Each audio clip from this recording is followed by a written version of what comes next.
nosotros a explicar, y también quiero que Ocarina me ayude con esto, la profesora Ocarina Castillo. Repito, ella como mentora, es muy importante participar en estos webinars, porque como escribía una persona, un periodista en estos días que asistió al lanzamiento de la cuarta edición, que nos hace a todos muy felices de que tengamos ya esta cuarta edición del concurso de cocina creativa de la Giralda. Nosotros perseguimos que esto sea un concurso para ganar premios. Nosotros perseguimos, ¿no es verdad, Ocarina? Que este concurso sea para formar. ¿Tú nos puedes explicar un poquito antes de entrar ya en el webinar como tal? Sí, bueno, lo primero los quiero saludar a todos con mucho cariño y muy especialmente a nuestra amiga Juliana Chape, que es una de las jurados de esta cuarta edición del concurso. Realmente el concurso, bueno, evidentemente nos parece muy importante porque estamos de alguna manera a través de este concurso haciendo dos cosas que son muy importantes en la Venezuela de hoy. Creo que hay alguien que tiene su micrófono abierto. Vamos a pedirle, por favor, si alguno de ustedes lo tiene abierto. Ajá, creo que ya pasó. Entonces, en primer lugar, dos cosas muy importantes en la Venezuela de hoy. Uno, reconocer la antigüedad de una marca, de un producto alimentario en Venezuela, de un producto que se ha hecho en Venezuela, de un producto que está continuamente en nuestros hogares, de un producto que tiene una larga historia de logros y una larga historia en nuestras mesas. Entonces, por eso nos encanta que la Giralda se tome el tiempo para celebrar sus 70 años con un concurso.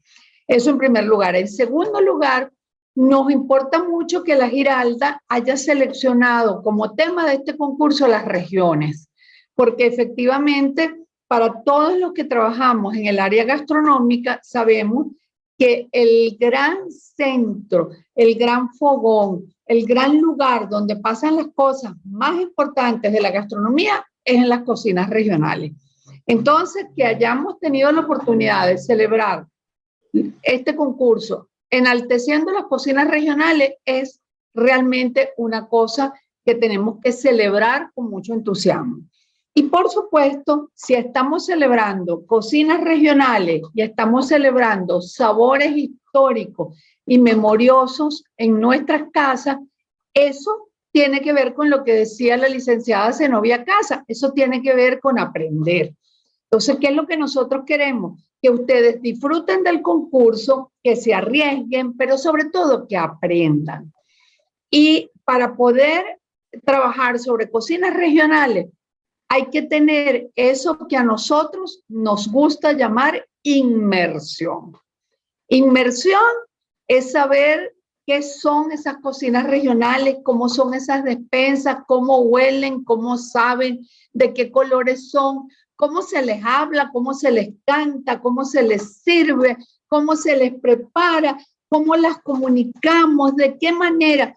Nosotros no podemos meternos en un concurso sobre una cocina regional si no nos metemos y nos dejamos llevar por esa atmósfera, por ese olor, por ese clima, por ese sabor. Y por eso son tan importantes estos webinares, porque cada uno de ellos es con una personalidad reconocida en el Zulia, que nos va a hablar de su propia experiencia y de su propia visión de la cocina zuliana. Exactamente.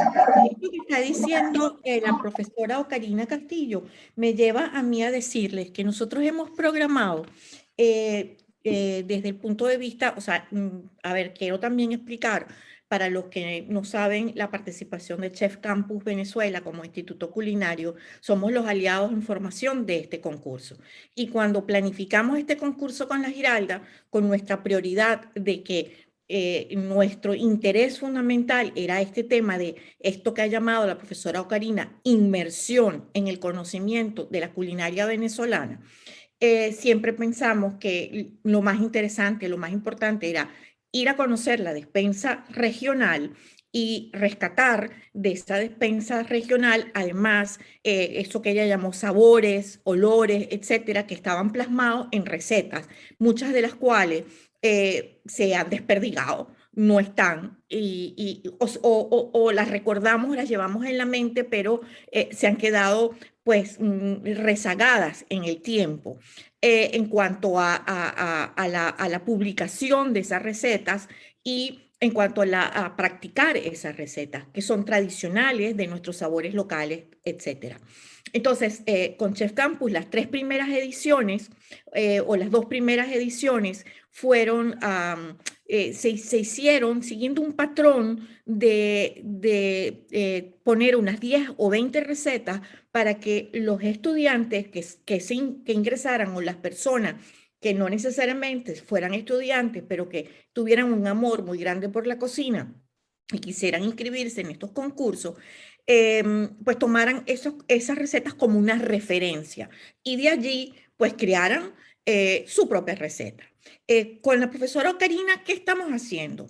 Le estamos dando un valor inmenso al tema de la despensa y luego a esa independencia y libertad que podemos tener para poder crear de esa despensa un plato que tiene que ver con la culinaria de esa región.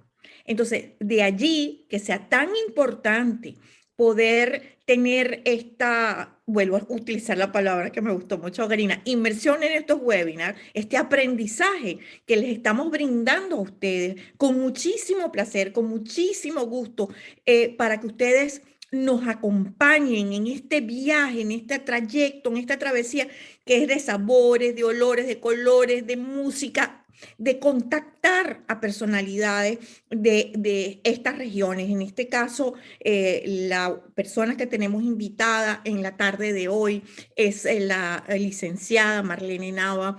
Marlene es una gran periodista zuliana, trabajó para Panorama y para El Nacional muchísimos años de su vida y luego como historiadora se dedicó a recopilar esa memoria gastronómica del Zulia. Y el diálogo que ha tenido con Ocarina es interesantísimo, la conversación es riquísima, van a aprender muchísimo. ¿Qué ha pasado con este webinar? Que no es un live webinar, como los otros que sí vamos a tener y que les vamos a dar las fechas y las personalidades que las van a acompañar, porque el tema de conectividad, vuelvo y repito, es muy difícil y sobre todo en el Zulia, que ustedes sabemos que, bueno, sufren de apagones, está la lluvia, qué sé yo más. Entonces, hemos grabado el live webinar con Marlene Nava y la conversación que tuvo previamente con Ocarina. Cualquier pregunta que a ustedes les surja de esta conversación, por favor, escríbanla en el chat, que luego en algún momento, después de que terminemos, pues se las hacemos a Ocarina y Ocarina con muchísimo gusto va a poder responder cualquier pregunta que tengan, no solamente con la temática que vaya a surgir hoy en esta conversación entre ambas, sino también si tienen alguna dificultad, alguna inquietud con relación al concurso como tal, que nosotros, bueno, les vamos a ir a seguir informando paulatinamente. Ya una vez que ustedes están inscritos, están enganchados con nosotros, es decir, no los vamos a soltar, van a acompañarnos y los vamos nosotros a acompañar a ustedes en este proceso maravilloso de participar y de formarse. Y para nosotros es también muy importante que las creaciones de ustedes, esas recetas que nosotros vamos a recibir, en fotos, con videos, con texto, con esa investigación que ustedes están haciendo para poder respaldar esa receta que nos van a presentar, tiene para nosotros un valor incalculable porque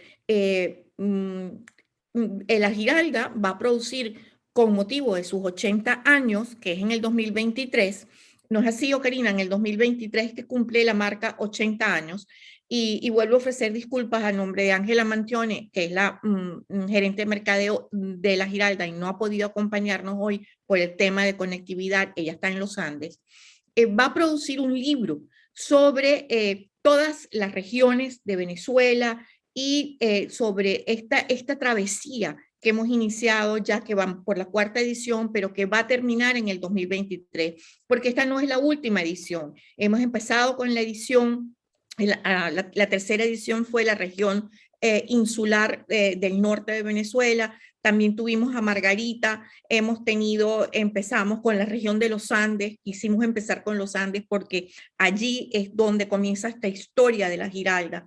Y así vamos a ir recorriendo la geografía venezolana para poder ofrecerle luego a todos este maravilloso libro gastronómico con las recetas que han sido aportadas por todos los concursantes de estas ediciones del concurso Cocina Creativa de la Giralda. Entonces, ahorita, bueno, tenemos ya un número interesante de personas, entiendo, y voy a darle la bienvenida entonces a Alejandra Guevara, a Ana Mary Alvarado Nava, a Ricardo, a Ronald Dorantes y a Yadiana Ramos, que también nos acompañan en esta tarde para poder vivir este webinar entre Marlene Nava y la profesora Ocarina Castillo. Karina, te dejo pues el control del live webinar, en este caso del webinar, y te va a acompañar Aguamiel Mendoza, es nuestra responsable de ITC de Chef Campus y está también para asistirnos técnicamente para cualquier eventualidad.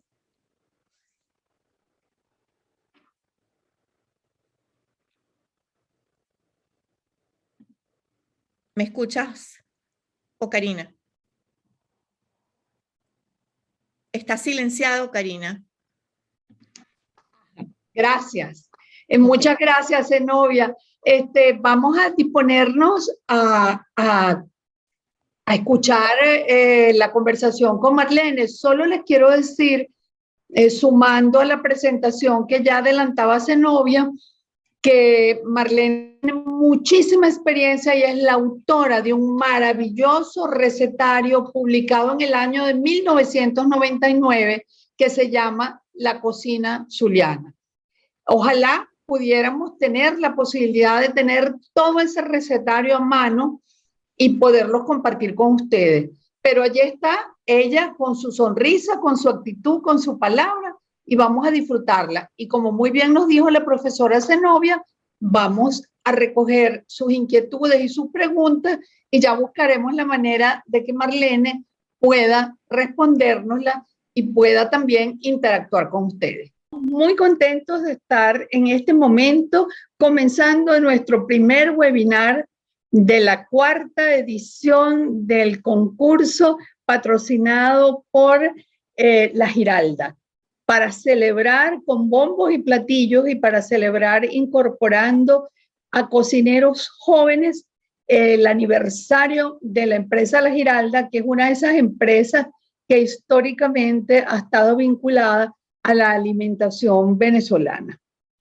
Y esta 4ª edición del concurso está dedicada a una región maravillosa, a una región que mientras más la conocemos, más nos encanta, que mientras más la estudiamos, más nos quedamos sorprendidos de toda su riqueza, tanto en el plano de la geografía, de los recursos naturales, de los recursos de diferente tipo, ya sean recursos pesqueros, recursos hídricos, a la enorme diversidad que contiene y lo que es más importante, a la enorme diversidad cultural que ha tenido a lo largo de la historia esa región que entre nosotros llamamos y conocemos como el Zulia.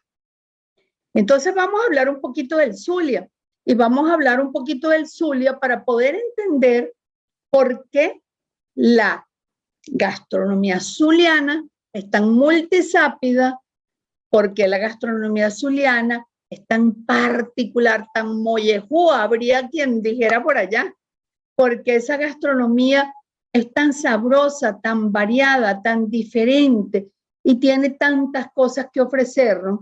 ¿Y por qué nosotros, los que estamos lejos del Zulia, desconocemos tanto a la gastronomía zuliana? ¿Y por qué creemos que todo acaba con el patacón y desconocemos muchas de esas joyas que tiene para ofrecernos la gastronomía del Zulia. Contamos hoy con la presencia de Marlene Navas. Marlene Navas es comunicadora social, es periodista y ha tenido una vida activísima dedicada muy especialmente a la defensa, divulgación, investigación y conocimiento del patrimonio cultural de los zulianos. Pero yo voy a dejar a Marlene que sea ella quien se presente y quien les cuente a ustedes, gente joven, quien les cuente a ustedes precisamente en qué ha consistido su trabajo como comunicadora social en el estado Zulia. Bienvenida, Marlene. Muchísimas gracias por tu invitación. Me siento muy honrada y muy orgullosa de estar en un programa como ese que tú has presentado y que se viene desarrollando. Ciertamente yo soy periodista. Empecé hace poco, cumplí 55 años de haber iniciado, de haber hecho mi primer reportaje. Y en el mismo momento que estaba haciendo ese reportaje me estaba inscribiendo en la Universidad de Zulia para estudiar periodismo. Y mira, yo creo que desde el primer día yo tuve en la mira rescatar los valores zulianos, ¿verdad? Tanto patrimoniales como naturales, como culturales. Y lo hice. El primer trabajo que hice fue sobre la gala gimnástica de la Universidad de Zulia, que por cierto desapareció, era un grupo estupendo. Pero me fui enamorando. Yo soy una enamorada loca, apasionada por mi estado y particularmente por mi ciudad Maracaibo, que es donde se concentra, digamos, el compendio de todo lo que es el abanico cultural nuestro y de lo que es nuestra historia, porque Maracaibo lideró esa historia y porque además ese nombre era el que realmente correspondía a lo que hoy es el estado Zulia. Esta provincia nació como provincia de Maracaibo y por razones políticas un día le cambiaron el nombre y hasta hoy pues está instituido así. Pero nosotros, ¿verdad? Tanto los de la costa oriental como los del sur del lago, nos llamamos maracucho. Yo soy maracucho y maracucho es el de los distritos del norte, del sur o de donde sea. ¿Por qué me enamoré del Zulia? Bueno, en principio porque tenía una vinculación personal, ¿verdad? Con elementos patrimoniales que están vivos, pero que la gente de aquí no los percibe como algo distinto, sino como algo cotidiano. Entonces, claro, a mí me tocó, yo tuve una tía que era como mi abuelita, y ella era una maracuchaza, o sea, de esas que vivía como viven los maracuchos de todos los tiempos, y que sin saberlo se convirtió en un libro abierto, en una enciclopedia para mí. Y eso fue inolvidable. Pero a partir de allí, porque cuando tú te ubicas en un sitio, siento que sí, que se te abren todas las puertas, todas las ventanas y todos los caminos, fui conociendo gente que me fue construyendo en los basamentos históricos de esa realidad y de la existencia de toda esa diversidad y de un hecho sobresaliente, ¿verdad? Tú mencionaste una palabra que es definitivamente la palabra más importante, y es que somos diferentes. Y esa diferencia, ¿verdad? Y esa imposibilidad de que nos conozcan totalmente tiene unas razones históricas importantes que la gente desconoce, y no solo fuera de aquí, sino que dentro de aquí también son hechos desconocidos, porque a nosotros también nos impusieron una historia que se limitó a la guerra de independencia. Y resulta que Maracaibo tuvo una escasísima participación en la guerra de independencia. Fue muy sobresaliente, pero muy escasa. Esta Urdaneta como muestra de eso, ¿no? De que hubo gente importante y hubo algunos movimientos muy importantes, pero igual nuestra participación en la guerra de independencia fue ciertamente escasa, estuvimos un poco ausentes. ¿A qué se debió todo esto? ¿A qué se debe esa diferenciación? ¿A qué se debe esa variedad étnica que tenemos, esa variedad cultural? Bueno, a un hecho fundamental y es nuestra ubicación geográfica.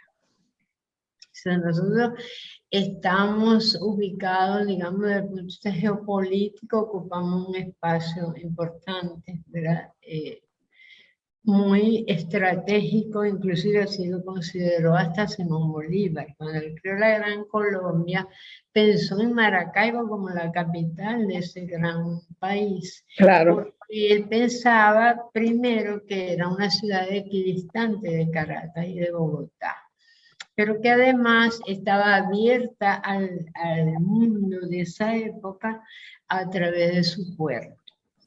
Hay una cosa muy importante que hay que tomar en cuenta siempre cuando mires a Maracaibo. Y es que Maracaibo no es que tiene un puerto, sino que es un puerto. ¿Okay? Aquí llegó un señor que vino con unos piratas en el 1600.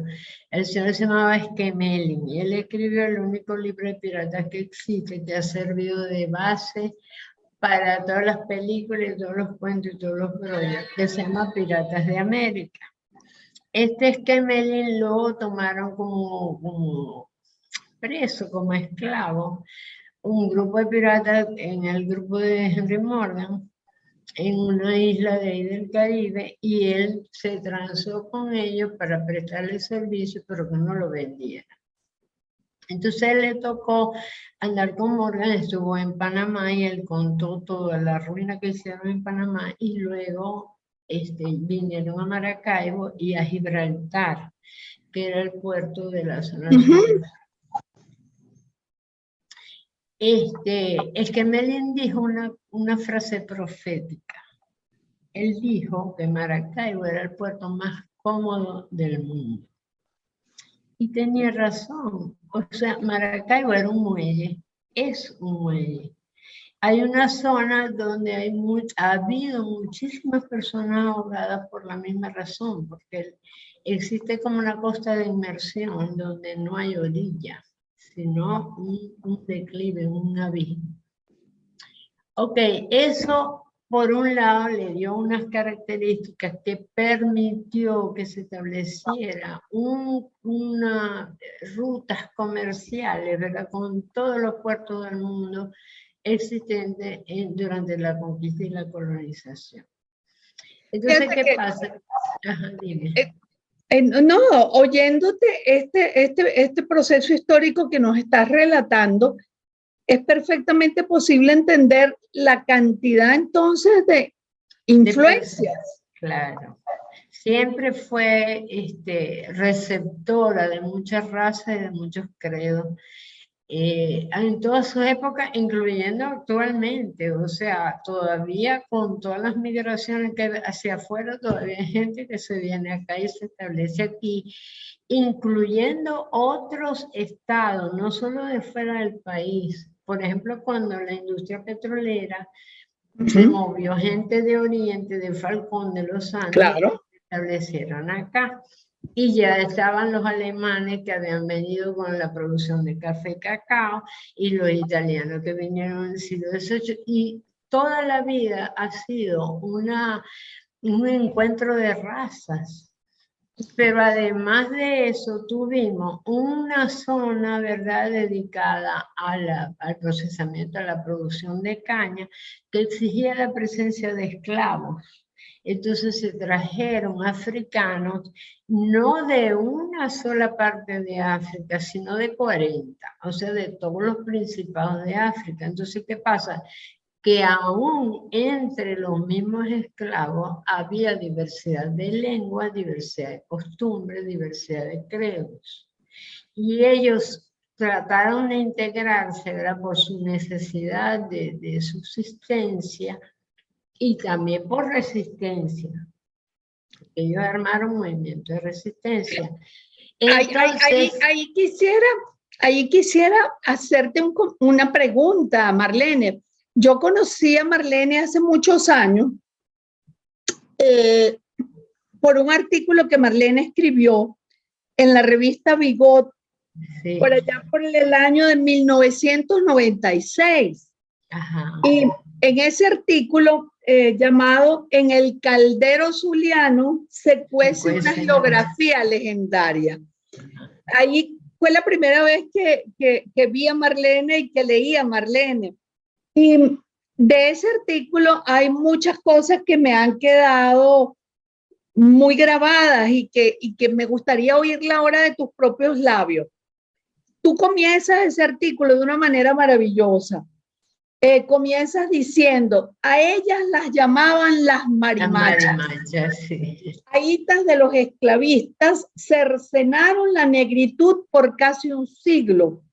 A partir del zumo de la papaya o lechosa, lograron confeccionar una sustancia que las esterilizó para siempre. Sí. Entonces, lo primero que te quisiera preguntar es, esas esclavas, ¿cómo fue que hicieron esa cosa maravillosa que fue la resistencia a ser esclavo aprovechando el jugo de la papaya o de la lechosa? Y la segunda cosa que me quedó muy grabada de tu artículo es cuando dices que definitivamente hay una cosa que no se puede descuidar cuando hablamos de la mesa y de la comida zuliana, y es que el africano, en su afán por reinventar una cultura, introdujo la tradición que es la utilización del coco. Del coco como elemento de guiso. Sí. Exactamente. Esas dos cosas, Marlene, yo quisiera que tú nos las explicaras mejor ahora que no te leemos, sino que estamos conversando contigo. Bueno, mira, primero debo decir que no he terminado lo anterior, ¿verdad? Porque aparte de ser puerto, hay otro fenómeno que nos distingue y es que nosotros vivimos aislados durante siglos, ¿verdad? En medio de 3 cadenas montañosas, que son la sierra de acá de la costa, en los Andes y la sierra de Perijá. Eso fue lo que impidió que nosotros tuviéramos nexos con lo que hoy es el resto de Venezuela durante siglos. De hecho, yo digo que nosotros realmente nos unimos a Venezuela con el puente sobre el lago en el año 62, porque antes, sí es cierto, habían los ferries, había otro tipo de conexión a partir de Gómez, que es quien se dedica a hacer carretera, aunque fuera usando los presos, pero hizo carretera. Pero el ferry no daba abasto para tener una comunicación permanente, o sea, porque era demasiado la necesidad que había y estábamos aislados igual, ¿verdad? Entonces, ese es otro elemento que es definitorio de nuestra identidad y de nuestra diferencia. Respecto a eso, como te decía, los negros empezaron a establecer un movimiento de resistencia. Y ese movimiento se fundamentó en varias cosas. Una fue que buscaron un lenguaje, porque ellos hablaban distintos idiomas. Entonces no lograron entenderse y para integrarse buscaron una forma de comunicarse. Y esa forma fue el tambor. Se enviaban mensajes a través de un tambor de una colonia a otra. Y así fueron creando un movimiento que deriva en el gobierno del Chimbanguele dedicado a San Benito, ¿verdad? Hay un proceso sincrético en el que el negro sustituye sus deidades, no las sustituye, las disfraza. Entonces San Benito es la deidad mayor, que es Ajé, que es su gran dios. Sí, bueno, tienen eso. Y por otro lado, como la ley establecía que todo vientre de esclava era esclavo, los esclavos eran los hijos de las negras, no de los negros. Entonces ellos que venían de unas tradiciones donde utilizan, estudian elementos naturales, que ahora lo usan los brujos, ¿verdad? Nosotros, pero que las hierbas, ellos eran hierbateros. siempre han sido, siguen siendo. ¿Por qué? Porque son comunidades vinculadas a culturas primitivas, pero de una gran riqueza y de un conocimiento exhaustivo de la naturaleza. Entonces ellas elaboraron a partir de la lechosa un elemento que las esterilizó, y se esterilizaron en masa. O sea, durante finales del siglo XVIII ninguna parió más, porque era una forma de no aportarle al amo la riqueza que significaban sus hijos. Entonces el amo, que se dio cuenta, ¿verdad?, que ya ellas no eran productivas, porque en esa época, bajo el concepto de que la mujer solo servía para reproducirse, entonces, ¿para qué me sirven una chama que no se reproduce? La llevaron a sus casas para que ellas sirvieran, ayudaran en los fogones. Entonces, ¿qué pasa? Que ellas se traen un poco sus conocimientos de allá de África, pero también se traen los hábitos que tuvieron que adquirir frente a la necesidad que tenían en estas orillas de allá de la zona super lago, donde a ellos no les daban el alimento necesario, porque ellos eran como de segundo o de tercera. Claro. Ellos empezaron a usar los elementos naturales, el coco, lo bajaban, ¿verdad?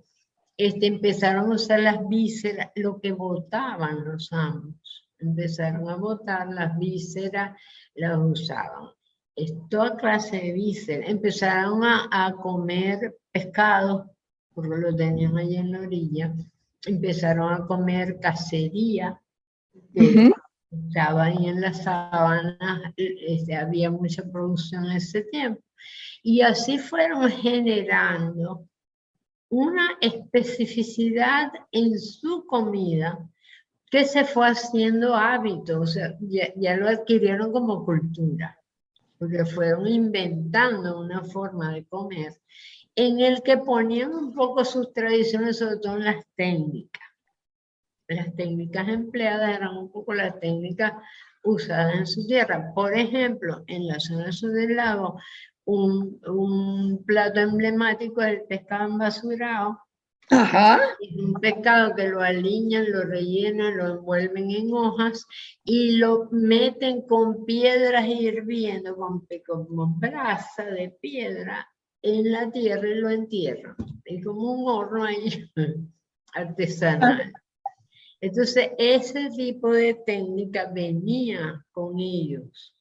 Pero el uso del coco, por ejemplo, no venía con ellos, sino que ellos no tenían grasa para cocinar y usaban el coco, era como grasa, no para darle un sabor especial a la comida, sino porque no tenían como usar grasa para su alimento. Entonces, el coco es un elemento fundamental. Yo siempre he titulado mi reportaje Un punto de negro en la cocina criolla, porque el uso del coco y de la malagueta la usaban tanto para lo salado como para lo dulce. Para las dos cosas, la malagueta. Sí. Pimienta malagueta, ¿no? Pimienta malagueta. Entonces hay algunos dulces que llevan malagueta y hay algunas comidas, la mayoría de las comidas en coco llevan malagueta. Yo te preguntaría, Marlene,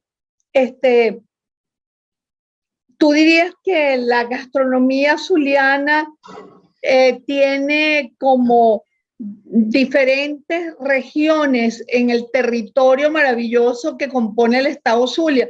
Porque cuando vamos a casa de los guajiros comemos muy distinto de cuando vamos a la Sierra de Perijá, y a la vez cuando vamos a Bobures comemos muy distinto de cuando estamos en el empedrado. Así cuando es. Estamos allá o en la costa oriental del lago. Entonces, es un fogón tan importante, el fogón zuliano, que tiene regiones. Sí tiene y muy marcadas. Lo que pasa es que hay, igual que en la religiosidad, ¿verdad? También hay regiones. Lo que pasa, por eso, porque se sembraron culturas diferentes en distintas zonas. Entonces, fíjate, por ejemplo, nosotros tenemos 4 etnias indígenas que están vividas ¿verdad? Y que siguen manteniendo sus tradiciones. Entonces, por eso es que tú vas a La Guajira y encuentras, y vas a la zona de Sinamaica y encuentras a los añú, que son los que te van a dar otro tipo de comida. Y en la zona de los Puertos de Altagracia encuentras hispanidad pura, igual que en La Cañada y en Perijá, en la zona, ahí se sembraron los canarios en la villa del Rosario. ¿Verdad? En la zona del Soledad, por supuesto, Priva, Lo Negro, y en Perú, Maracaibo compendia todo eso. Y existe una cocina que sí es común a toda la zona. Y esos son algunos elementos básicos. Por ejemplo, el uso del coco. Aquí se come coco en todas partes. El plátano, ¿verdad? Que a mi mamá le daban un pasticho de sí, mi plátano. Como el plátano, mamá, mi pastillo no pega con plátano, no. A mí me dan mi plátano. Si me dan stroganoff, a mí me dan mi plátano. El plátano era, digo era porque ahora se ha puesto tan caro que no es. Pero en las casas de antes, que eran la comida solar de una característica, que estaba adaptada a grandes familias. Era hecha para grandes familias. Porque eran familias muy numerosas. Entonces, hacían, por ejemplo, una macarronada que era rendida. Cuéntale probablemente algunos de las personas que nos estén oyendo que no son zulianas, ¿qué es una macarronada? Bueno, una macarronada es un plato que deriva más o menos del siglo XVIII, que hubo una colonia de italianos, ¿verdad? Entonces, los maracuchos tenemos una cosa, yo pienso que es común a todos, ¿verdad? Que si nos dan limones, hacemos limonada. Entonces, ellos descubren los macarrones y empiezan a inventarse cosas. Porque, ¿qué hay en el alma de Maracaibo desde el punto de vista de la gastronomía? Nuestros platos son españoles, la estructura es española. Pero nosotros hacemos platos rusos con la estructura española. Siempre lo llevamos a la técnica, a la sazón y a la costumbre española. Entonces, tú encuentras la macarronada que le echan. O sea, aparte, pues hay dos tipos de macarronada, una que sirve de contorno y otra que sirve de plato principal. Ok. La que sirve de contorno lleva un guiso, un sofrito de muchísimo tomate, cebolla, ¿verdad? Y ajicito de esos dulces. Lleva queso de año, que ese es otro elemento, los quesos. O sea, los quesos en el Zulia son, aquí uno come queso hasta por razón de gusto. O sea, solo yo. Entonces que me prohibieron un poco de cosas porque me operaron de un aneurisma. Entonces yo dejé todo menos el queso no. Yo le dije al doctor, no, yo no voy a dejar el queso. La gente come queso así porque pienso que debía haber mucha abundancia, ¿verdad?, en la producción lechera. Y lo convertían en queso. Entonces inventaron quesos que ya son icónicos y que han sido, por ejemplo, el queso de año, que no faltaba en ninguna mesa, que ahora sí falta, por lo que ya sabemos, ¿verdad? Era un queso que realmente lo almacenaban durante un año mínimo y que además todos los días lo sobaban con pimienta y mantequilla. Uy, pimienta ligada con la mantequilla. Sí. Esa es la conchita roja que se le ve al queso de año. No, la negra era la de la pimienta. La negra, la conchita negra del verdadero queso de año. Era duro. ¿Por qué? Porque estaba muy madurado. Pasaba los tiempos de madurez, inclusive superaba algunas veces, porque entre más duro era mejor, tenía más concentrado. Y luego tú lo cortabas y salía la mantequilla. Tú sabes que yo fui a entrevistar una vez a Chichilo, que fue un personaje popular aquí, todavía vive en Miami, que era dueño de unos grandes supermercados y tal, pero él inicialmente tenía una quesería. Yo lo fui a entrevistar y él tenía unas manos así como de ángel, de niño, bellísimas. Yo le dije, Chilo, pero ¿por qué tenés esas manos? Claro, yo sobaba queso todos los días y en serio la grasa le fue dando una tersura increíble. Bueno, el queso de año era así, era muy cuidado, era consentido. Entonces, ¿qué pasa? Que era una joya, el queso, un buen queso de año era una joya. Y ahora es peor porque ahora ni lo hacen, ¿no? Porque no tienen capacidad de almacenar un año un queso, porque eso es una inversión. Claro, es una inversión. Entonces, bueno, la macarronada criolla llevaba eso, llevaba papa, jamón, huevo cocido y le echaban aceituna, alcaparra y pasita. Muchas de nuestras comidas llevan esas tres cosas que son definitivamente una marca española, ¿no? Igual que los sofritos. Ese sofrito, igual que el que se le pone a los bollitos pelones después de hecho, su salsa es un sofrito que no marchita las verduras, las deja crudas, las deja crujientes. Y así es como se sirve. Ah, eso es interesante, esa peculiaridad del sofrito, ¿no? Sí. Que no marchita. No lo cocinan, no. Sino solo es un sofrito, de verdad. Lo pasan por aceite.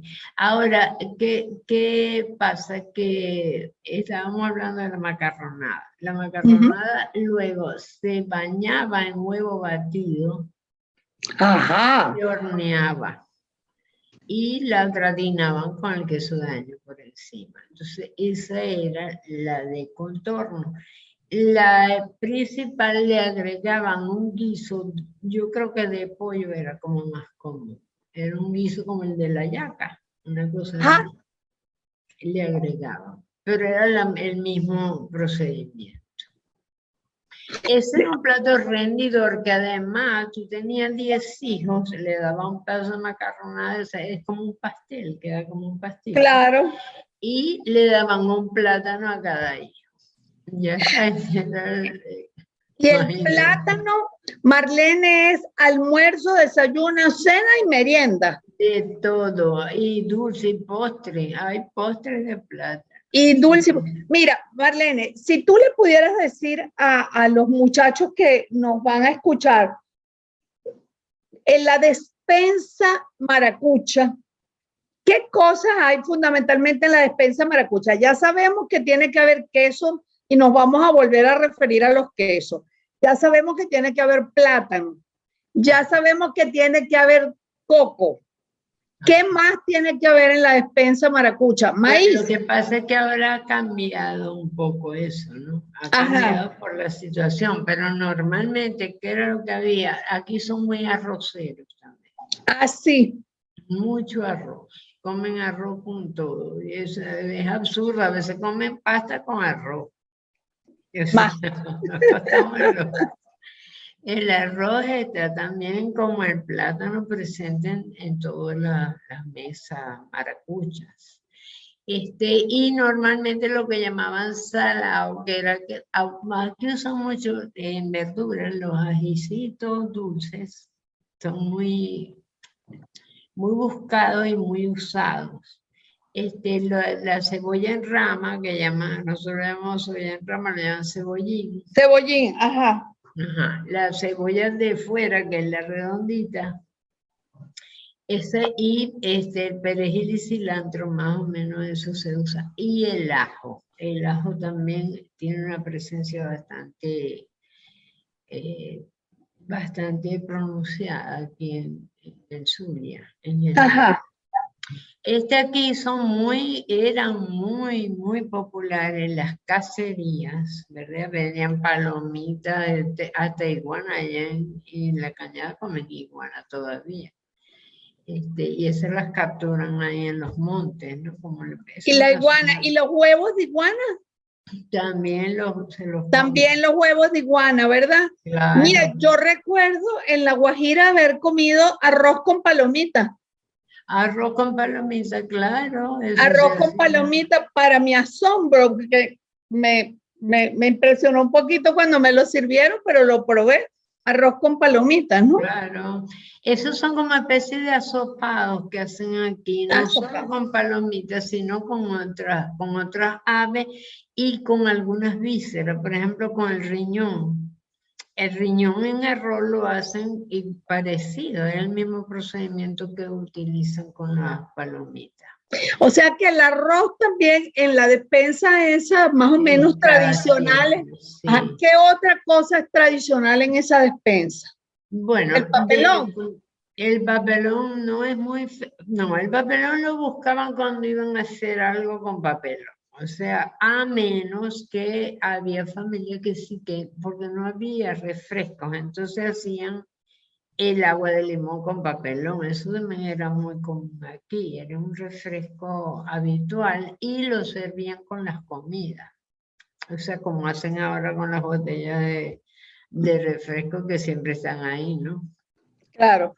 Y cuando iban a hacer mandocas o cuando iban a hacer lomo negro que necesitaban el papelón. Sí creo que entraba en la compra habitual. Ahora, aquí había una costumbre que era que lo que llaman el salado, que ahora lo llaman proteína, lo buscaban a diario. O sea que se hablaba de sopa, salado y dulce. ¿Cómo se hablaba? No, el salado era la carne, la proteína. La carne nada más. Ajá, o sea, cuando uno decía el salado era... Comprar salado era una carne, un conejo, un pollo, o sea, cualquier cosa. ¿Pescado también? También. Ok.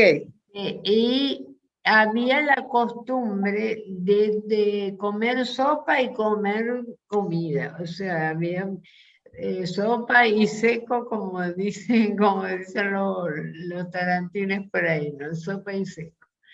Entonces el plato principal pues llevaba arroz obligatorio y plátano obligatorio. Y el salado, en las ensaladas sí no hemos sido muy... No tenemos una ensalada que además es deliciosa. La de las ruedas. Las rueditas. Sí. Cuéntame cómo es esa ensalada de rueda que en la foto se ve tan bonita. Es preciosa, además es deliciosa. Eso se hace básicamente con vegetales cocidos. Lleva papa, zanahoria, remolacha. Antes le ponían rábano crudo, ahora no, pues la gente no sé. Y usa una base de lechuga. Entonces usa tomate y cebolla. Y se va poniendo, eso tiene un orden. Eso tiene un orden específico. ¡Así! Entonces, tú pones tu base de lechuga, se hace una vinagreta que normalmente, mira, hacían dos cosas. Una era que colaban la semilla del tomate y eso formaba parte de la vinagreta, el jugo ese que botaba. Y luego que lo amarillo del huevo lo estripaban y se lo echaban también. Y yo no sé por qué, y eso llevaba vinagre, pimienta y sal, y eso era delicioso, la mezcla esa. ¿Y aceite? Entonces, y el aceite. Ajá. Entonces, con esa vinagreta, iban echando capa por capa. Primero va la lechuga, después va la papa, después va la zanahoria. Después va el tomate, después va la remolacha, después la cebolla y de último los huevos cocidos. Y claro, cuando había rábano le ponían rábano. Entonces, y bañaban capa por capa. Entonces eso se macera, eso es una cosa exquisita. Mira, y tú sabes que te estoy oyendo y me parece que es una mezcla de sabor con composición, con estética, con colores, con Claro, textura. porque eso tiene es una obra de arte. Es bellísima. Tú le pones una, no provoca ni comerse, es bella, adorna la mesa.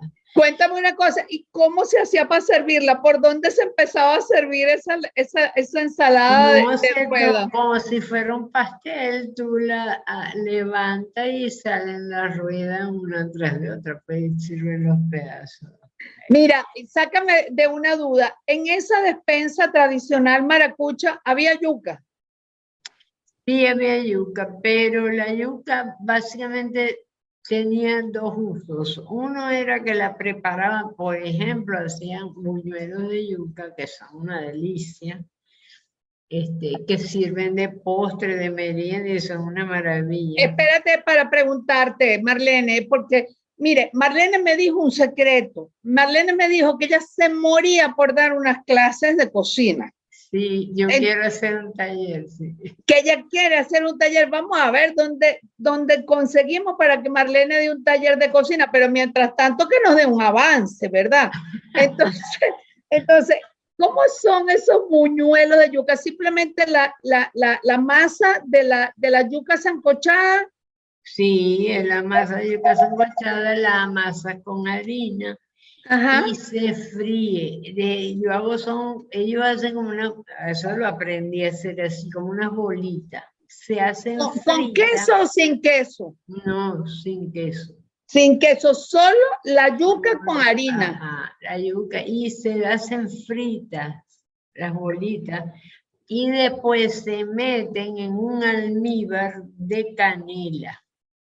O sea, se hacen un almíbar con canela, se meten allí, se dejan enfriar y se sirven, te digo, como postre o merienda o algo así. Yo le brindé eso una vez a Volca Roja, el periodista, y nunca se olvida, él está en España y me dice que le mande, ay, mándame buñuelo. Qué sabroso. Mira, y otra pregunta, ¿y en esa despensa maracucha había granos? Muy poco, para que sepa. Y o sea, poco grano y poco vegetales de ensalada, ¿no? Sí, señor, muy poco. Los granos básicos los granos los hacían cuando los hacían era en coco. Y si no, mezclados con arroz. Por ejemplo, los frijoles, el arroz, que eso es delicioso. El arroz con el frijol ese de piquito negro. Ajá, eso lo preparaban así. Pero mira, otra pregunta que me parece muy importante, porque es los pescados, porque ustedes comen pescado de mar y comen pescado de río. Cuéntanos de los pescados de la despensa. Del lago y del mar, ¿verdad? Del lago había curvina, bagre, ¿cómo se llama? Boca Chico, que eso es otra maestría que hay que hacer porque el Boca Chico tiene mucha espina. Y hacen unos cortes que son chiquiticos, chiquiticos, chiquiticos. Eso te digo que es una poesía, ver picar esos Boca Chico y tú te lo puedes comer y no sientes ni una espina. Y los hacen rellenos, los Boca Chico. El bagre es bastante común también en los ríos, por ejemplo, en la zona sur del lago. Ahí hay unos pescados muy raros. Yo no recuerdo cómo se llama, que tienen una concha, son así como si fueran unas tortugas, pero son pescados. ¿Ah, sí? Eso en Santa Bárbara, y eso es súper apreciado por ellos.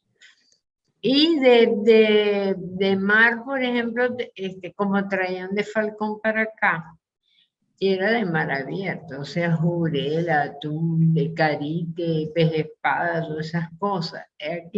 Y también había pescados importados de Suecia, Noruega, como el cazón. Ajá. Todos esos pescados que salan allá en esos países los traían acá. Y hay comidas nuestras que son preparadas con esos pescados, o sea que entrar como a formar parte del hábito alimentario, ¿no? Mira, y esa combinación, si vamos a ser fieles a lo que tú nos contaste de la presencia del coco, hay una combinación pescado con coco, ¿verdad? Sí, como unos mojitos. Ajá, con cualquier pescado. Básicamente es de curvina o de cualquier pescado de carne blanca y gruesa, o sea, tiene que ser muy carnoso y una carne durita que no se deshaga, que no se rompa. Pero básicamente aquí lo hacían era de curvina. Había dos tipos de cocción, porque el mojito tenía una versión sin coco que lo llaman fifi. y que era propio de la costa oriental del lago, que además es una delicia. Es una delicia. Y luego el mojito, que es pescado con coco, pero que además lleva algunos aditamentos importantes, ¿verdad? Como eso de la aceituna, la alcaparra y la pasita, que eso también lleva. Y luego adquiere una estructura como de revuelto. Ese es otro... Plato. No plato, sino es una técnica que se usa con varios elementos, como el coco. El coco lo usan para grano, lo usan para carne, lo usan para cacería, lo usan para pescado. Bueno, igual ocurre con esto, que es la mezcla esa de huevo con pan rallado y le ponen encurtido en mostaza. Eso se hace, por ejemplo, con pollo, con gallina, lo usan con distintas cosas. Explícame una cosa, ¿es pan rallado con huevo batido? O sea, tú guisas un pollo, ¿verdad? Guisado, tal como sudado, ¿verdad? Sudado. Y luego Ok. se le agrega pan rallado, huevo batido. Así ¿verdad? batido, ajá, se lo echo. Primero lo bate y se lo echa. Y eso adquiere una consistencia, eso es lo que llaman revuelto de pollo. Y luego se le echa encurtido de mostaza. Y eso en el fogón, no lo meto al horno. No, cierto, no en el fogón, eso no. En el fogón. Ay, chica, pero eso suena muy bien.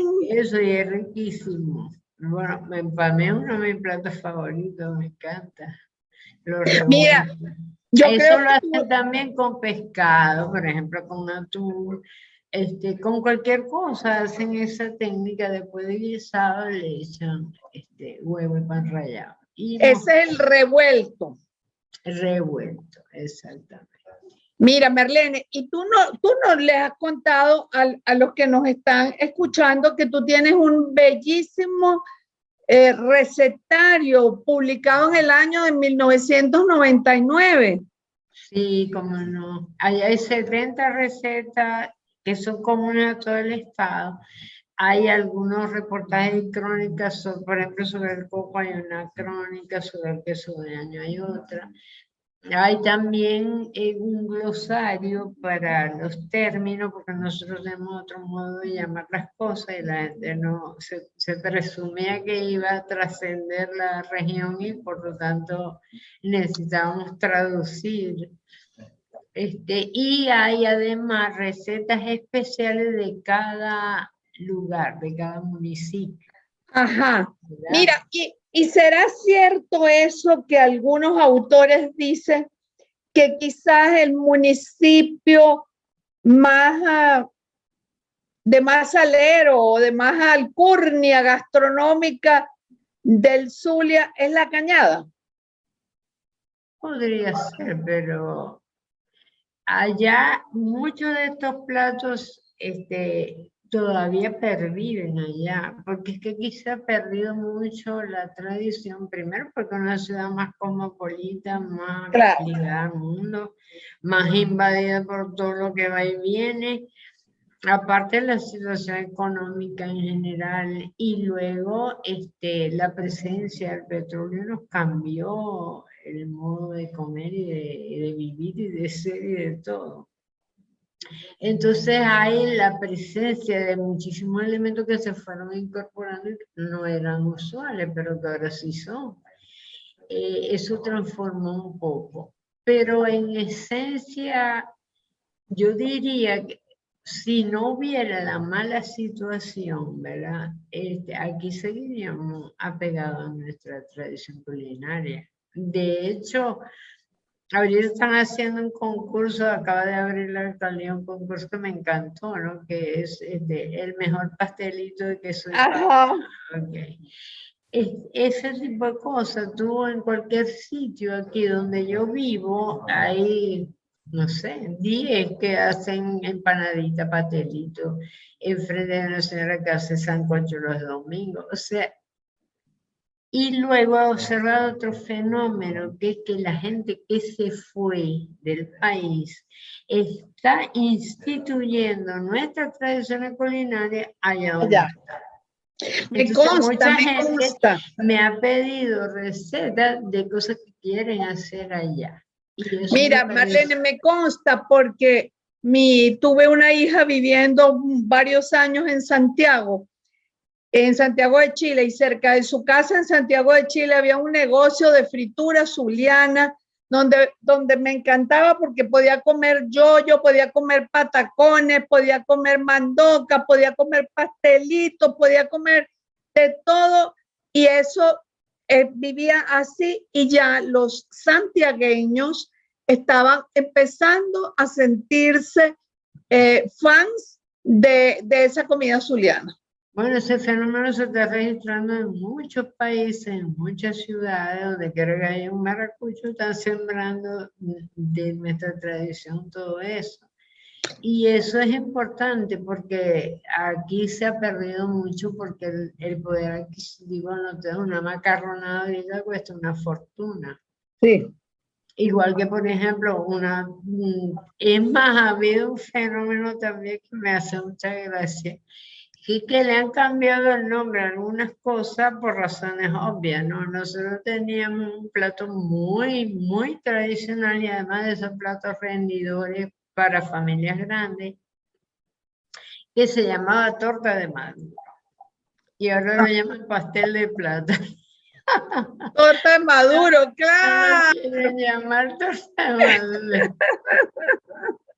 Mira, y cuéntame una cosa, ¿y esa torta de maduro o pastel de plátano qué tiene de particular en relación con las otras tortas de plátano que pueden hacerse en el país? Mira, el yoyo ese que tú mencionaste es una versión individual de la torta de maduro que nosotros hacíamos, ¿okay? Aquí el plátano maduro se freía, se hace, aquí lo llaman fritica. En otra parte, sí, aquí le dicen fritica. Y se freía también un queso que no era el palmito, sino un poco más consistente, más apretado, como, ¿cómo se llama? El que llaman ahora pasteurizado. Que es un queso medio aguadito, medio fresco, no, medio pero aguadito. compacto, no tiene hueco, no tiene agua, en verdad. Entonces, ese lo freía. Entonces hacían capa y a cada capa le iban poniendo huevo cocido. Entonces encima le tiraban queso de año y eso lo horneaban. Ay, pero qué cosa tan sabrosa de solo oírlo. Mira, y será una calumnia decir que toda la comida maracucha es frita. No, no es frita. Mi nieto más bien se pelea porque dice que todo lo guisan. Que todo es guisado, dice tu nieto, porque uno tiende a decir todo no lo desayuno. No, los desayunos sí, porque la mandoca, el pequeño, todo eso es frito, pero lo otro no. Mira, nosotros guisamos. Marlene, y no puedes dejar porque ya casi nos están avisando que es el tiempo de finalizar nuestro webinar, pero hay dos preguntas que te quiero hacer. Una, oye, háblame de los postres maracuchos. Y la segunda, a un muchacho joven que puede ser del Zulia, pero puede no ser del Zulia, pero que le interesa aprender a cocinar lo nuestro, a un muchacho que está interesado en aprender cocina, ¿tú qué le dirías? ¿Tú qué le dirías a un muchacho de 20 años que está interesado en aprender cocina, que está ilusionado? ¿Tú qué le aconsejarías? Empiezo por ahí.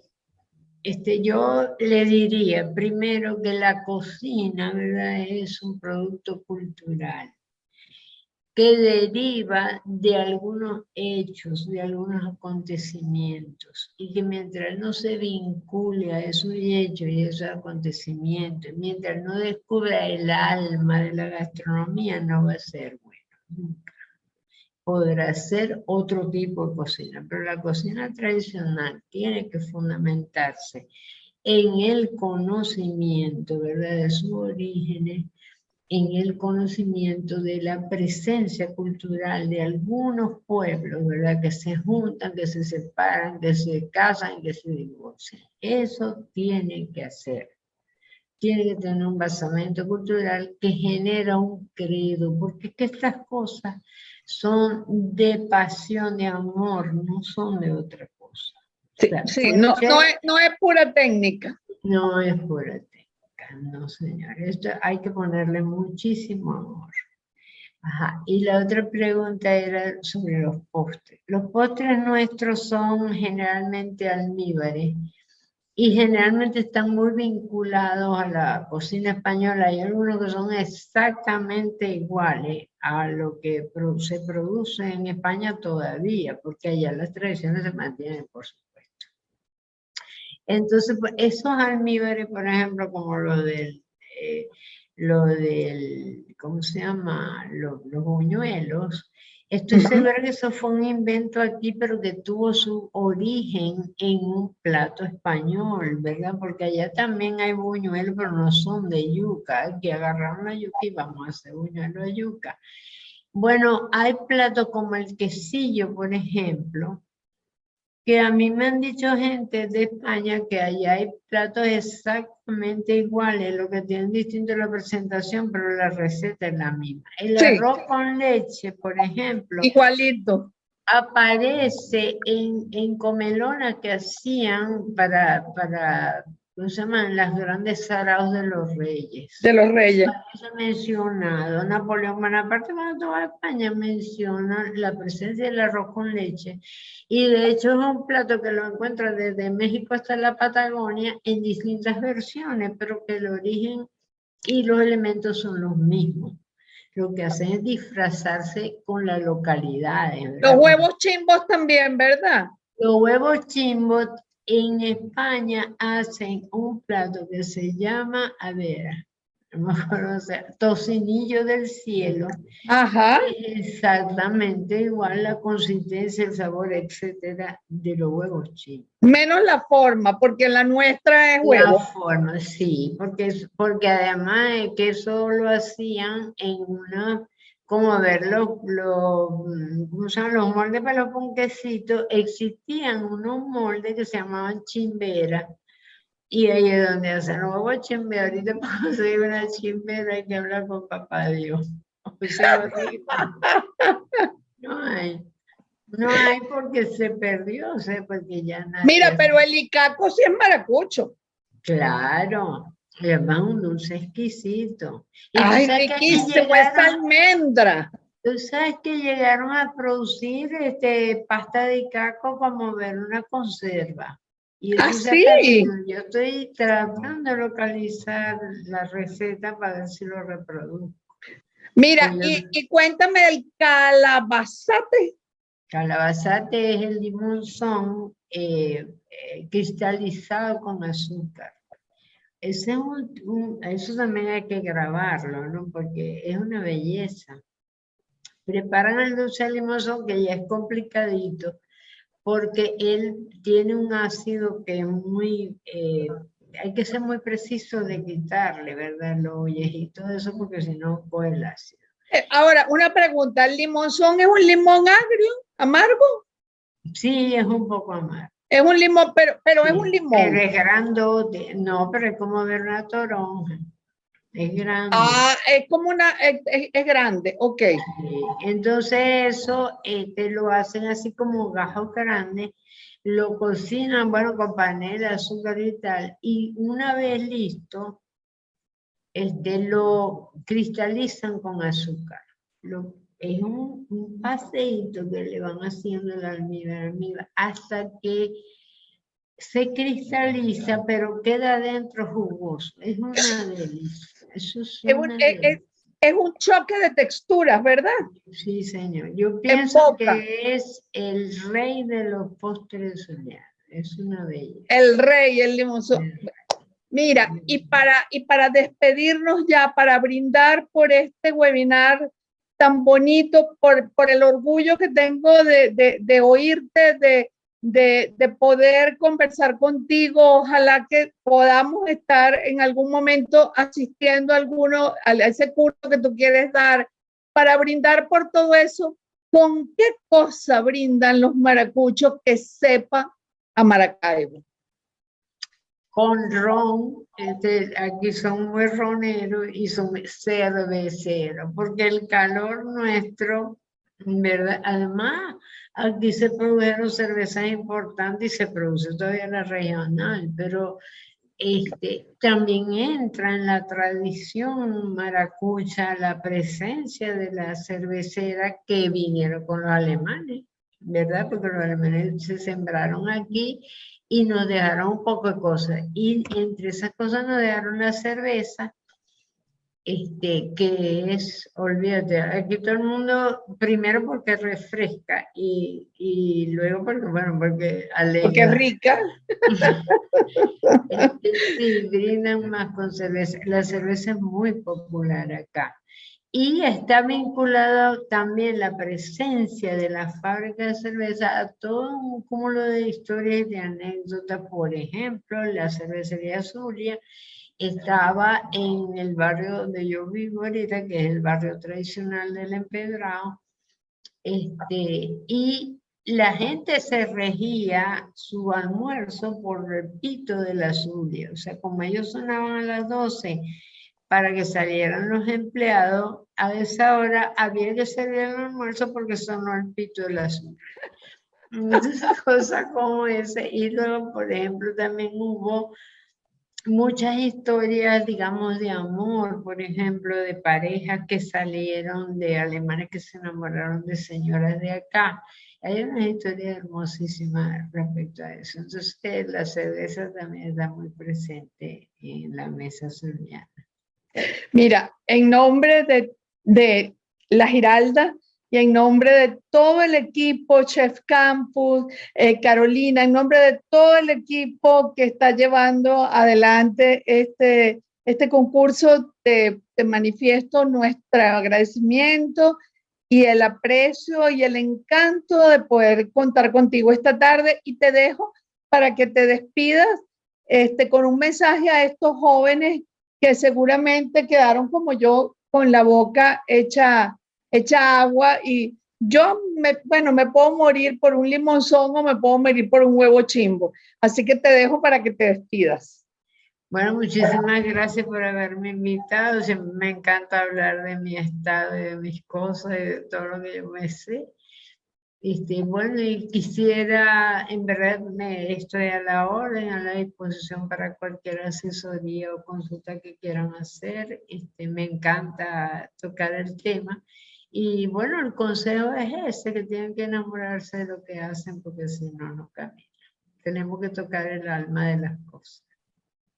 Gracias.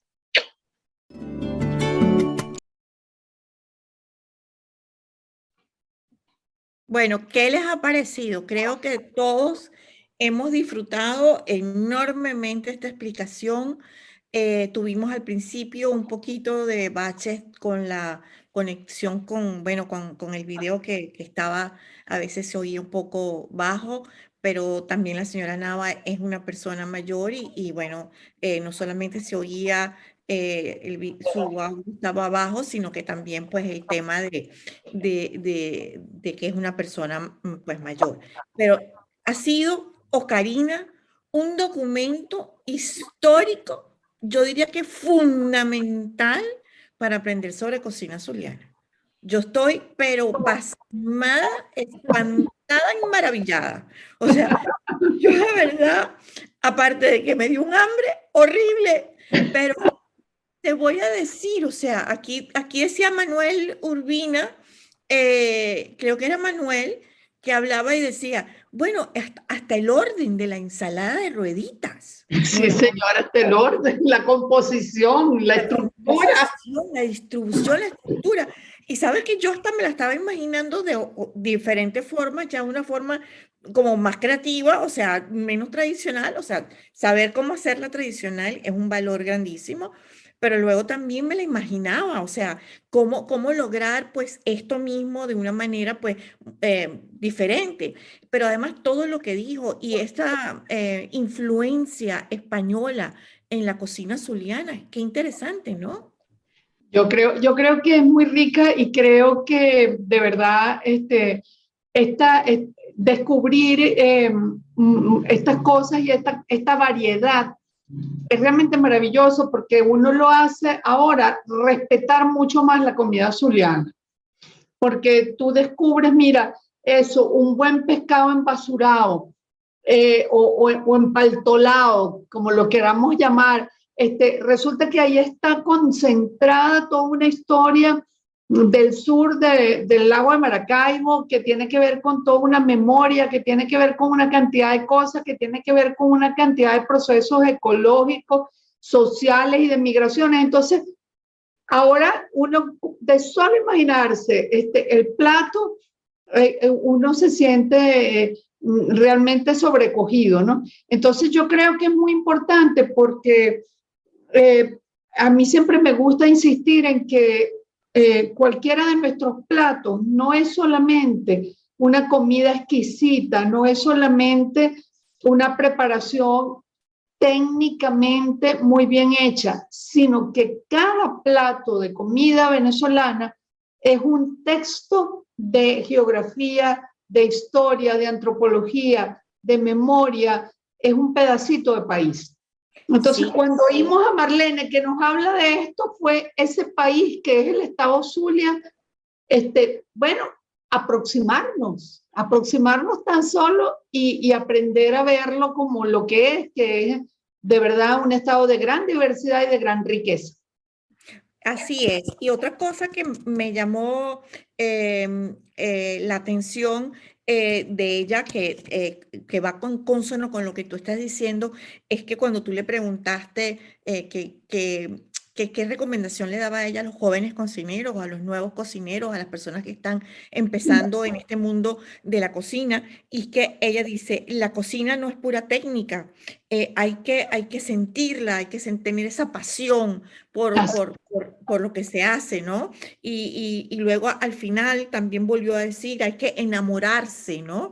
De todo esto. Y es enamorarse también de la historia, de las raíces, de todas estas tradiciones maravillosas. A ver, yo quisiera leer aquí un poco lo que están comentando y bueno, los agradecimientos que me encanta poder saber, ya Diana Ramos, muy interesante toda esta información, estoy maravillada. Rocío Triviño, muchas gracias por explicarme y enseñarme cosas que no sabía. Y tengo entonces aquí una duda de Manuel Urbina que nos gustaría eh, eh, aclarar. Él dice que, y el consejo a los no tan muchachos como yo, que también tenemos que estudiar. A ver, Manuel, te vamos a explicar, él pide explicar las dos modalidades del concurso. Nosotros tenemos una modalidad virtual y una modalidad presencial. Eh, ¿Cuál es la diferencia entre ambas? Que en la presencial, tú igualmente que en la virtual, vas a mandar tu receta, tu plato y tus fotos o tu video, preferiblemente el video tuyo haciendo, en el caso del virtual, todo este plato, tu mise en place y el cocinado del plato y la presentación del plato. ¿Ok? En el caso del presencial, tú haces lo mismo, pero con el presencial tú eres seleccionado para poder ir o no a presentar esa creación tuya ante un jurado. En este caso, por ejemplo, tenemos aquí a Juliana Chape, que como la presentó también la profesora Ocarina, ella forma parte de nuestro jurado presencial y ella está aquí acompañándonos en la tarde de hoy. En el caso del jurado virtual, el jurado virtual recibe estos videos previa selección de una curaduría que hacemos también internamente en Chef Campus y hacemos una preselección. De esa preselección se le pasa al jurado virtual. El jurado virtual recibe los videos con la receta y la explicación y la investigación que ha hecho el participante y escoge de allí una preselección para llevarlo entonces al jurado virtual. El jurado virtual está integrado por Ivette Franchi, que es una cocinera zuliana. ¿Por quién más? O Karina, me dices por Carlos favor. Hernández Col, que es también un cocinero zuliano, maracucho para más señas. En este momento, Carlos Hernández Col está dirigiendo un restaurante, el restaurante de un hotel muy importante en Cartagena, y tiene su propio emprendimiento en la República Dominicana, y la propia Marlene Nava, que estará siendo jurado nuestro desde la Tierra del Sol Amada.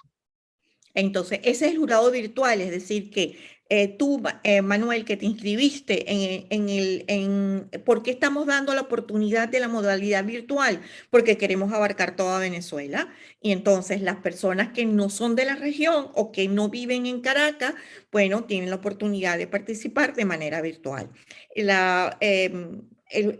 ¿Puedes participar en la modalidad presencial si no vives en Venezuela? Perdón, en Caracas.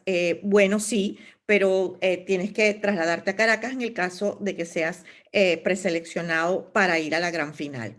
Entonces, esto es más o menos cómo hemos hecho este concurso.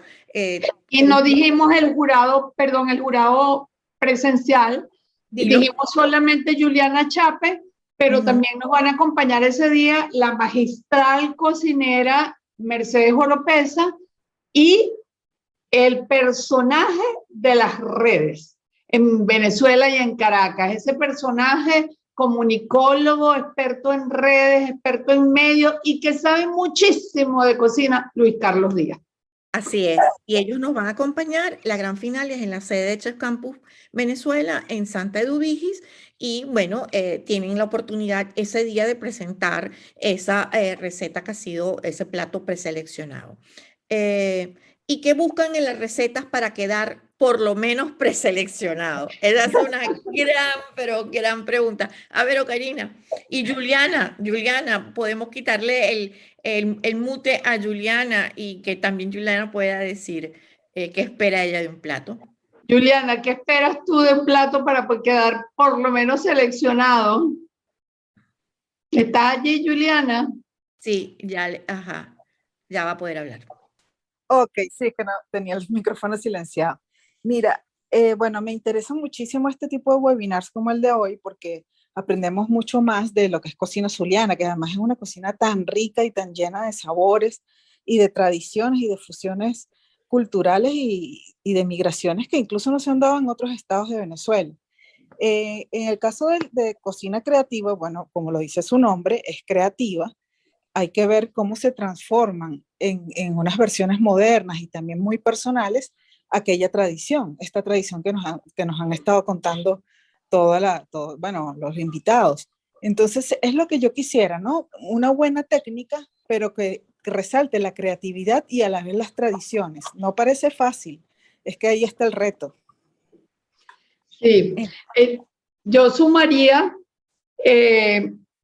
yo creo que nosotros buscamos mucho la honestidad en la preparación. ¿Y qué entendemos por la honestidad en la preparación? Entendemos que puede haber creatividad, puede haber innovación, puede haber cosas que nos sorprendan, pero que lo que sea sepa a lo que debe ser y por lo tanto pueda hacer link con nuestro recuerdo y con nuestra memoria.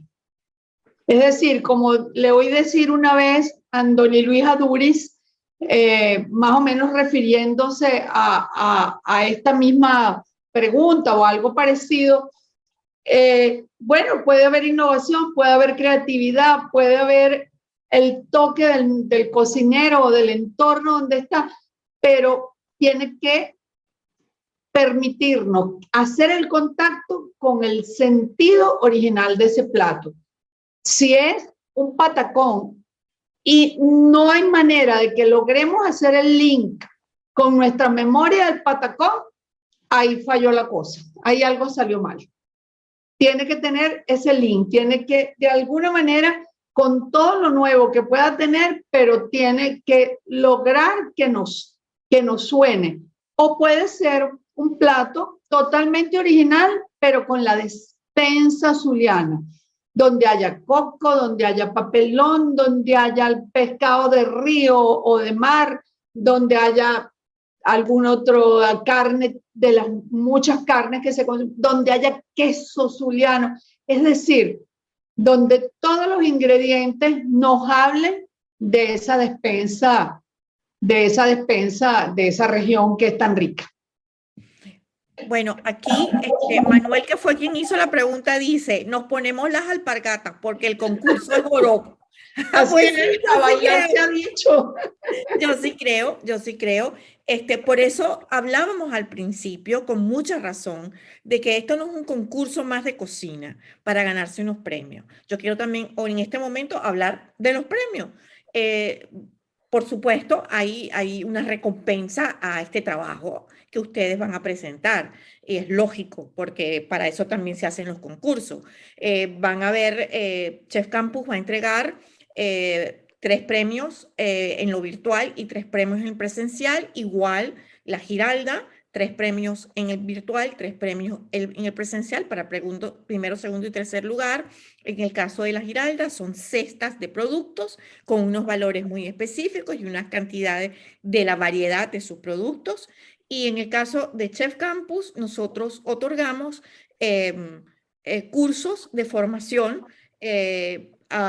tanto para los ganadores virtuales como para los ganadores presenciales. Y además nos acompaña otro aliado muy importante para nosotros y para el concurso, que es la compañía, la empresa Innovar en Caracas, y ellos, Innovar, entrega como premios utensilios de cocina. Entonces, bueno, estos son las 3 marcas que están involucradas en la premiación, pero para nosotros, ¿qué es lo más importante? Esto que estamos viendo en estas respuestas de ustedes en la tarde de hoy. Todo esto que han aprendido y todo esto, lo maravillados que están y el reto que representa para ustedes como participantes, pues poder hacer cocina creativa zuliana. A ver, qué emoción, dice Rocío Triviño para todos. Bueno, los esperamos. Queremos que se contagie esta emoción, que si conocen otros participantes, que si ustedes son de algunas escuelas de cocina, pasen y corran la voz y digan que este concurso vale la pena, que en este concurso vienen a aprender, no solamente a ganar, y que tenemos 2 webinars siguientes con el jurado virtual, con Carlos Hernández y con Ivette Franchi. El próximo es con Ivette y les vamos a pasar ya de una vez la invitación. Y además tiene un título súper, pero maravilloso y atractivo. Zulianizar el mundo a través de su despensa, sabores y recetas. Seguro que vamos a aprender una barbaridad, así que los esperamos en el próximo webinar a la misma hora. Es el 11, ¿no, Karina? Sí, el próximo miércoles. El próximo Dentro miércoles. de 7 días. Y estará con ustedes, Karina, y también estará Julio Oliveros. Julio Oliveros es un graduado ya de Chef Campus, pero cuando era estudiante concursó y ganó el primer lugar en el primer concurso, la primera edición que tuvimos. Él va a hablar de su experiencia y quizás, en este caso, Manuel, él va a estar muy dispuesto a responder, por ejemplo, esta inquietud tuya, porque él hizo de una pizca andina un un plato de cocina creativo andina. Y él puede explicar eso que te dice Karina, ese link que él hizo entre lo que él crió y la receta tradicional. Así que bueno. Vamos a pedirles por un momentico que de repente nos dejen ver sus caras, porque la profesora Zenobia y yo nos encantaría, así sea por un instante, bueno, poderles ver las miradas. Así que quizás por un momentico si nos pueden poner su camarita. A ver. No sé si será que se lo tenemos nosotros que activar, no, tienen que activarlo ellos. Tienen que activarlo ellos. Ok, Ricardo, ya te vemos. Hola. Hola, Ricardo.